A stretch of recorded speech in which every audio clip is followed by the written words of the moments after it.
You sit down to work, and within minutes, you're distracted. Not because you're lazy, not because you lack discipline, but because your brain has been trained this way. You think you have a focus problem. You don't. You have a stimulation problem. Your brain has adapted to constant input. Short videos, notifications, music, tabs, more tabs. Everything is fast. Everything is new. And your brain starts to expect it. So when you sit down to do something slow, something that requires effort, it feels wrong, uncomfortable, almost painful. That's not weakness, that's conditioning. Your brain runs on dopamine, not pleasure, anticipation. Every time you scroll, click, switch, you get a small hit. Not enough to satisfy you, but enough to keep you going. Over time, your baseline shifts.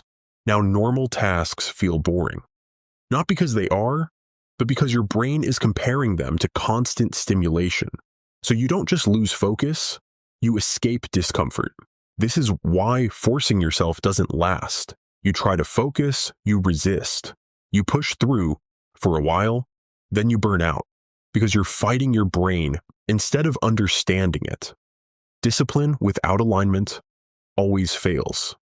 If you want to fix your focus, you don't need more discipline. You need to retrain your brain. Start simple. Remove the constant stimulation. No background noise. No switching between tasks. No instant distractions. Then, do one thing. Just one. At first, it will feel uncomfortable. You'll want to escape. That's the point.